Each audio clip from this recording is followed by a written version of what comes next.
अनाथ बेटा। रूपा और शेखर सरिता विहार में रहते हैं। वो अपनी जिंदगी में बेहद खुश होते हैं। दोनों का शौर्य नाम का एक बेटा भी होता है, जिस पर दोनों ही अपनी जान छिड़कते हैं। शेखर, अब तो आप शौर्य को अपनी गोद से नीचे उतार दीजिए, उसके सोने का टाइम हो रहा है। नहीं रूपा, इसे मेरे पास ही रहने दो प्लीज। मैं थोड़ी देर में इसे बिस्तर में सुला दूंगा। लेकिन कल सुबह आपकी ऑफिस में मीटिंग भी तो है ना, और इसके लिए आपको कल जल्दी भी तो निकलना होगा। जाइए, आप भी जाकर सो जाइए। क्या यार, अभी तो मेरी गोद में आया था मेरा बेटा और तुम उसे लेकर जा रही हो। बाद में कर लेना अपने बेटे से प्यार, अभी जाकर सो जाइए। रूपा शेखर से शौर्य को ले रही होती है कि तभी शौर्य रोने लगता है। शौर्य को रोता देखकर रूपा उसे फिर से शेखर को थमा देती है। आपका बेटा ना एक नंबर का नौटंकी है, बिल्कुल आप पर गया है वो। साफ बोलो ना, तुम्हें जलन होती है हम दोनों बाप बेटे का प्यार देखकर। पहले बड़ा तो होने दो तुम शौर्य को, फिर देखना वो सबसे ज्यादा मुझे ही प्यार करेगा। देखते हैं। ऐसे ही दिन बीतते चले जाते हैं और एक दिन कैंसर की बीमारी के चलते रूपा की मौत हो जाती है। अब शौर्य 3 साल का हो चुका होता है, जिसके कारण उसकी दादी शेखर पर दूसरी शादी का दबाव बनाने लगती है। शेखर, शौर्य अभी बहुत छोटा है और उसे इस समय एक माँ के प्यार की बहुत जरूरत है। माँ, मुझे दूसरी शादी नहीं करनी। क्या पता जो दूसरी औरत आएगी वो मेरे बेटे को एक माँ का प्यार दे या ना दे। तो रूपा की छोटी बहन वैशाली से ही शादी क्यों नहीं कर लेता? वो तो शौर्य को एक माँ का प्यार पूरा दे सकती है ना। मैंने कहा ना माँ, मुझे दूसरी शादी नहीं करनी, और अपनी ही पत्नी की बहन से तो हरगिज नहीं। ऊपर से अगर रूपा देख रही होगी तो वो क्या सोचेगी?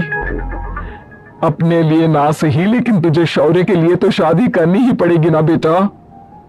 शेखर कुछ कहता उससे पहले ही अंजुमन उसे रूपा की कसम दे देती है, जिसके आगे मजबूर होकर शेखर शादी के लिए हामी भर देता है।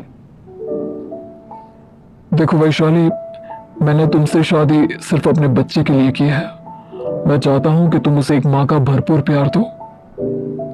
शौर्य, आपके साथ साथ मेरा भी कुछ लगता है।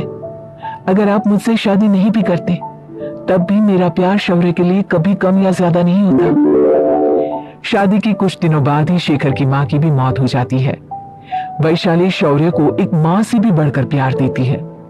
शौर्य को लेकर वैशाली का यूं निस्वार्थ प्यार देखकर शेखर को भी उससे प्यार हो जाता है और कुछ सालों बाद शेखर और वैशाली का भी लड़का हो जाता है।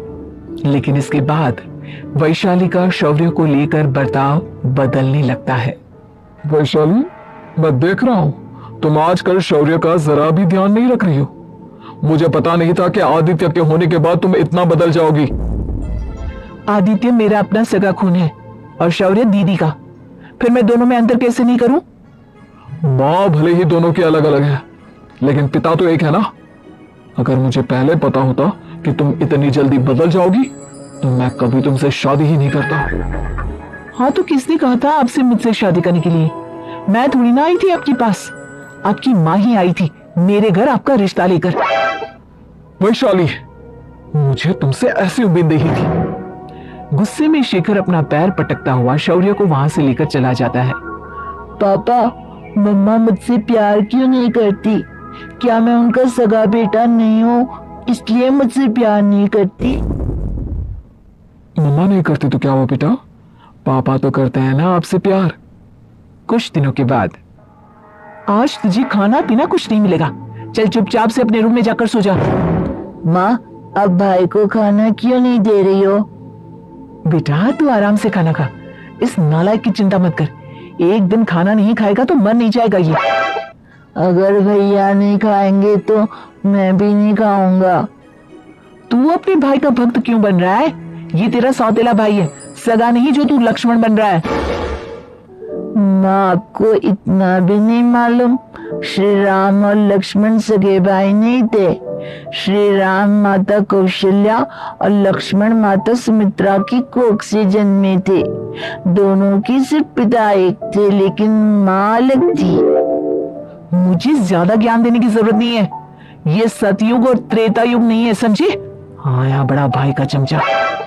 इतना कहकर वैशाली वहां से चली जाती है, जिसके कुछ टाइम बाद शेखर वहां आता है और आदित्य उसे सारी बात बताता है। मुझे माफ कर दो शौर्य, तुम्हारी माँ के जाने के बाद मुझे दूसरी शादी का फैसला करना ही नहीं चाहिए था। अगर मैं दूसरी शादी नहीं करता तो शायद आज तुम्हारी ये हालत ना होती। नहीं पापा, अगर आप शादी नहीं करते तो मुझे आदित्य जैसा छोटा भाई कभी नहीं मिलता। थैंक यू मुझे इतना अच्छा भाई देने के लिए। तुम दोनों हमेशा ऐसे ही साथ रहना, फिर कोई भी तुम दोनों का कुछ नहीं बिगाड़ पाएगा। चलो मैं तुम दोनों को आइसक्रीम खिला कर लाता हूँ, बहुत भूख लग रही है ना। शेखर शौर्य और आदित्य को आइसक्रीम दिलाने लेकर जाता है। वो दोनों को पार्क में खड़ा करके आइसक्रीम लेने जा ही रहा होता है, तभी तेज रफ्तार से आती हुई एक गाड़ी उसे कुचल देती है और उसी पल शेखर की मौत हो जाती है, जिसके बाद शौर्य की जिंदगी नर्क से भी बदतर हो जाती है। सुन रहे चिरकुट, इस घर के किसी भी सामान को मेरी मर्जी के बगैर हाथ मत लगाना। इन सब पर अब तेरा कोई हक नहीं है, समझा? ठीक है माँ, मैं आपकी इजाजत के बगैर किसी चीज को हाथ नहीं लगाऊंगा। चल जाकर अब पूरे घर की सफाई कर। महज 7 साल का शौर्य वैशाली के कहने पर अपने नन्हे नन्हे हाथों से पूरे घर की सफाई करने लगता है। ऐसे ही दिन बीतने लगते हैं, लेकिन मासी से मां बनी वैशाली को उस मासूम से बच्चे पर जरा भी तरस नहीं आता। क्यों शौर्य, ये घर में इतनी गंदगी कैसे हो रही है? ढंग से सफाई नहीं की है क्या तूने? माँ मैंने तो अच्छे से सफाई की थी, लेकिन आदित्य बार बार इधर उधर चलकर गंदा कर देता है। अच्छा, खुद से एक काम ढंग से नहीं होता और अपनी गलतियों का जिम्मेदार मेरे बेटे को ठहराता है। इतना कहकर वैशाली बांस का डंडा उठाकर शौर्य को जोर जोर से मारने लगती है। तभी वहां वैशाली के मायके वाले भी आ जाते हैं और उसकी सारी करतूतें देख लेते हैं।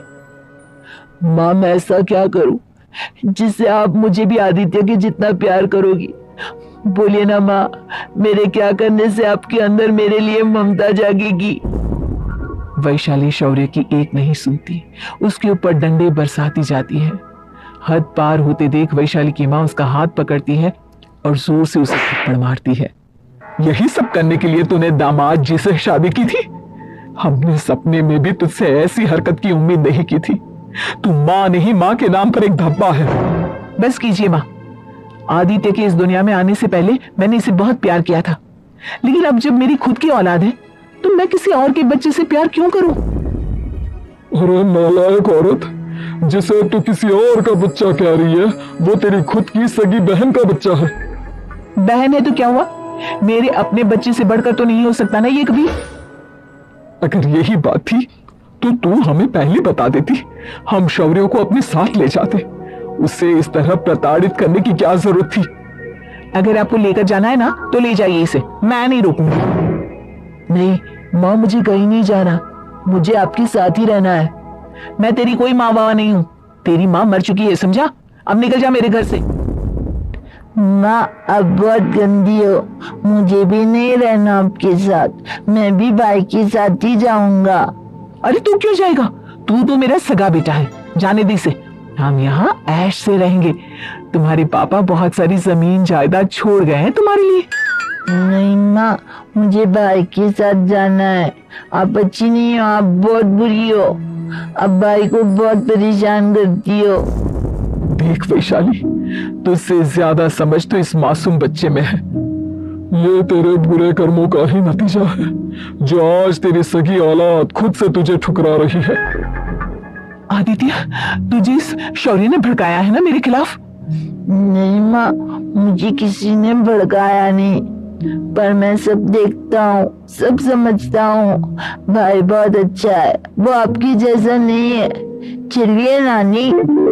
इतना कहकर वैशाली के मायके वाले आदित्य और शौर्य को अपने साथ ले जाते हैं और इस तरह वैशाली बड़े से घर में अकेली पड़ जाती है।